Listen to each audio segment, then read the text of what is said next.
আপনার ব্যাংকে সেভিংস আছে, বিনিয়োগ আছে, হয়তো শেয়ার, হয়তো ক্রিপ্টো, কিছু ঋণও আছে, কিস্তি চলছে। কিন্তু একটি প্রশ্ন, আপনি কি নিশ্চিত সঠিকভাবে আপনি আপনার জাকাত আদায় করছেন, নাকি নিসাবের কোথাও অদৃশ্য একটি ভুল রয়ে গেছে? নিসাব, হিজরি বছর, ঋণ বাদ দেওয়া, ব্যবসার স্টক, পেনশন ফান্ড।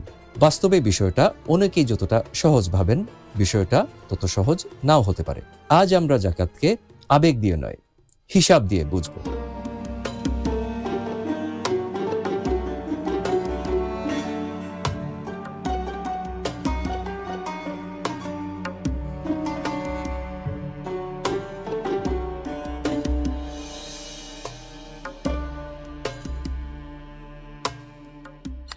আসসালামু আলাইকুম। রমজান সিরিজের দ্বিতীয় পর্বে স্বাগতম। শুরুতেই একটি গুরুত্বপূর্ণ কথা, এই আলোচনা সাধারণ ফিকহ ভিত্তিক একটি ব্যাখ্যা। মাযহাব ভেদে কিছু পার্থক্য থাকতেই পারে। জটিল আর্থিক পরিস্থিতিতে যোগ্য আলেমের পরামর্শ নেওয়া উত্তম। এই ভিডিওটি একটি শিক্ষামূলক আলোচনা, চূড়ান্ত ফতোয়া নয়। জাকাত কোনো ঐচ্ছিক দান নয়, এটি ইসলামের অন্যতম মৌলিক ভিত্তি এবং শুধু ইবাদত নয়, এটি সম্পদের আবশ্যিক সামাজিক বন্টন। অর্থাৎ আপনার সম্পদের মধ্যে সমাজেরও একটি অংশ রয়েছে। এখন প্রশ্ন, জাকাত কখন ফরজ হয়? এখানে আসে নিসাব। নিসাব হলো সেই ন্যূনতম সম্পদের সীমা যার উপরে গেলে জাকাত ফরজ হয়। এর নিচে থাকলে জাকাত ফরজ নয়। আর নিসাব অতিক্রম করলে হিসাব শুরু হবে। বর্তমান হিসাবে নিসাব নির্ধারণ করা হয় 87.48 গ্রাম সোনা অথবা 612.36 গ্রাম রূপার সমপরিমাণ সম্পদের ভিত্তিতে, এবং সেই সম্পদ এক পূর্ণ হিজরি বছর আপনার মালিকানায় থাকতে হবে। এখানে দুটি বিষয় গুরুত্বপূর্ণ। প্রথমত, সম্পদ বলতে শুধু সোনা বা রূপা নয়, নগদ টাকা, ব্যাংক ব্যালেন্স, বিনিয়োগ, ব্যবসার পণ্য সবই এর অন্তর্ভুক্ত হতে পারে। দ্বিতীয়ত, জাকাত হয় নেট সম্পদের উপর, অর্থাৎ জাকাতযোগ্য সম্পদ থেকে তাৎক্ষণিক পরিশোধযোগ্য ঋণ বাদ দিলে যা অবশিষ্ট থাকে সেটি হবে আপনার হিসাবের ভিত্তি। এবার আসি হিজরি বছরের বিষয়ে। অনেকে ইংরেজি ক্যালেন্ডার ধরে হিসাব করেন, কিন্তু জাকাতের বছর হবে হিজরি চন্দ্র বছরের ভিত্তিতে। হিজরি বছর প্রায় 10 থেকে 11 দিন ছোট। আপনি যদি গ্রেগরিয়ান বছর ধরে হিসাব করেন, তাহলে ধীরে ধীরে জাকাত কম পড়ে যেতে পারে। ধরুন আপনার সম্পদ প্রথম নিসাব অতিক্রম করলো 21 রমজানে, সেদিন থেকেই আপনার জাকাত বছরের গণনা শুরু।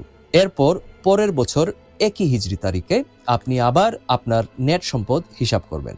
বলা বাহুল্য, জাকাত হিসাব করার জন্য হিজরি যে কোনো মাসের যে কোনো দিনকে আপনার নিজস্ব জাকাত তারিখ হিসাবে নির্বাচন করতে পারেন। জাকাত শুধু রমজানে কিছুটা দিয়ে দিলাম, বিষয়টি এরকম নয়। এটি একটি বার্ষিক আর্থিক জবাবদিহি। এখন আসি বাস্তব জীবনের জটিলতায়। ধরুন একজন মধ্যবিত্ত মানুষ, তার কাছে আছে 5 লাখ টাকার সঞ্চয়পত্র, ব্যাংকে আছে 3 লাখ টাকা। উনার একটি বাড়ি থেকে ভাড়া আয় হয়, ভাড়া থেকে জমা হয়েছে বছরে আরো 5 লাখ টাকা।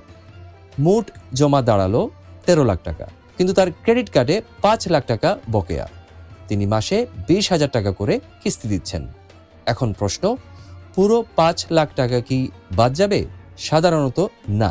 অধিকাংশ আলেমের মতে তাৎক্ষণিক বা নিকটবর্তী কিস্তি বাদ দেওয়া যায়, অর্থাৎ 13 লাখ থেকে 20,000 টাকা বাদ দিলে থাকে 12,80,000 টাকা। এখানে আমরা খুব সতর্কভাবে হিসাবগুলো করছি যাতে বাড়তি ঝুঁকি না থাকে। এখন এই টাকার 2.5% হিসাব করলে দাঁড়ায় প্রায় 32,000 টাকা। এটি তার জাকাত। এবার আসি ব্যবসার ক্ষেত্রে। যদি আপনি ব্যবসা করেন, দোকানের পণ্য বা গুদামের মাল বর্তমান বাজার মূল্যে জাকাতযোগ্য, কিন্তু মেশিনারিজ, কারখানার যন্ত্রপাতি, অফিসের আসবাব এগুলো স্থায়ী সম্পদ, এগুলোর উপর জাকাত নেই। আরেকটি গুরুত্বপূর্ণ প্রশ্ন, পেনশন বা প্রভিডেন্ট ফান্ড।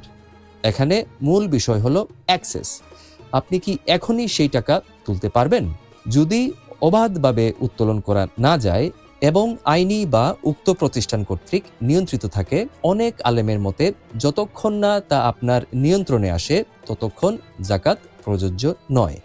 কিন্তু যদি কোনো অংশ উত্তোলনযোগ্য হয়, তাহলে সেই অংশ জাকাতযোগ্য হতে পারে।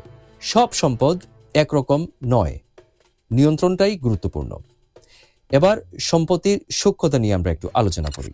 যদি আপনার কাছে একটি ফ্ল্যাট ভাড়া দেওয়ার জন্য রাখা থাকে তাহলে তার বাজার মূল্যে জাকাত নেই, কিন্তু ভাড়া থেকে জমা হওয়া টাকার উপর জাকাত হবে।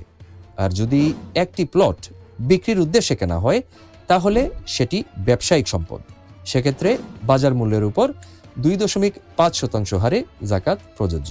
অর্থাৎ সম্পদ কেন রাখা হয়েছে সেটাই হিসাব নির্ধারণ করে। এখন একটি সামাজিক প্রশ্ন, আপনার কোনো আত্মীয় আর্থিকভাবে দুর্বল কিন্তু খুবই সম্মানীয়, তাকে কি জাকাত দেওয়া যাবে? হ্যাঁ, যদি তিনি জাকাতের উপযুক্ত হন। তবে এই ক্ষেত্রে আলাদা করে এটি জাকাত এরকম বলা বাধ্যতামূলক নয়। নিয়তি আসলে মুখ্য, তবে সম্মান ও সম্পর্ক বজায় রাখা জরুরি। বিশ্বের কিছু কিছু দেশে জাকাতকে কাঠামোগতভাবে পরিচালনা করা হয়। মালয়েশিয়া, ইন্দোনেশিয়া, সৌদি আরব বিভিন্ন মডেল আছে। যখন জাকাত ব্যক্তিগত আবেগের বাইরে গিয়ে সংগঠিত কাঠামো পায় তখন তা অর্থনৈতিক শক্তিতে রূপান্তরিত হয়। বাংলাদেশে যদি 10 লাখ মানুষ বছরে গড়ে 50,000 টাকা করে জাকাত দেন তাহলে দাঁড়ায় 5,000 কোটি টাকা। ভাবুন, 5,000 কোটি টাকা যদি কাঠামোগত এবং সংগঠিতভাবে বিতরণ করা হয় তাহলে কত মানুষ স্থায়ীভাবে কর্মসংস্থানে আসতে পারে। জাকাতের উদ্দেশ্য দারিদ্র্য স্থায়ী রাখা নয়, দারিদ্র্য শেষ করা। প্রাথমিক ইসলামিক সমাজে খিলাফতের সময় এমন অবস্থা হয়েছিল যখন জাকাত নেয়ার মতো মানুষ খুঁজে পাওয়া যেত না। জাকাত কোনো ঐচ্ছিক দান নয়, এটি ইসলামের অন্যতম মৌলিক ভিত্তি। আমরা আবেগ দিয়ে জাকাত পরিশোধ করি, সওয়াব হয়, তবে এই জাকাতটাই হিসাব দিয়ে করলে দায়িত্বপূর্ণ হয়। আপনার জাকাতের হিসাব নিয়ে এবার নতুন করে ভাবতে পারেন। ভিডিওটি সংরক্ষণ করে রাখুন, জাকাত হিসাব করার সময় আবার দেখে নেবেন। সাবস্ক্রাইব করুন আদিলস ইনসাইট, এতে ভবিষ্যতে এমন তথ্যভিত্তিক কন্টেন্ট আপনি সহজেই পেয়ে যাবেন। ধন্যবাদ।